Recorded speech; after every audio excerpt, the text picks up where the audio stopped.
జాతకంలో లగ్నాధిపతి ఉన్నట్టే రాశికి అధిపతి ఉంటాడు. అంటే కర్కాటక రాశి ఎదుకో, కర్కాటక రాశికి రాశ్యాధిపతి చంద్రుడే. ఆయన దిగ్బలం ఉంటాడు. అది కాకుండా మిగిలిన 11 రాశుల్లో ఏ రాశిలో చంద్రుడు కూర్చుంటాడో దాన్ని రాశి అంటాం.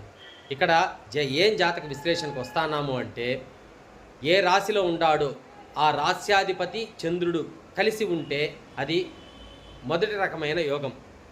లేదా ఆ రాశ్యాధిపతి చంద్రుడు కలిసి కేంద్రంలో కానీ త్రికోణంలో కానీ ఉంటే ఇది రెండవ యోగం.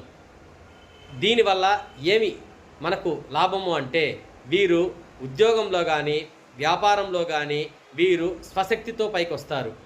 చిన్న వ్యాపారం పెట్టినా వీరు బాగా డెవలప్ అవుతారు. కానీ పోటీ ఉంటుంది, కొద్దిగా మనస్తాపాలు అయితే ఉంటాయి. దాన్ని వీళ్ళు అధిగమించి బాగా డెవలప్మెంట్ అనేది తీసుకుంటారు. కానీ ఇక్కడ ఆసిలేషన్ మైండ్ అయితే రాదు. కాబట్టి వీరి జీవితంలో బాగా సక్సెస్ రేట్ అనేది తీసుకునేదానికి ఆస్కార లక్షణాలు ఉన్నాయి.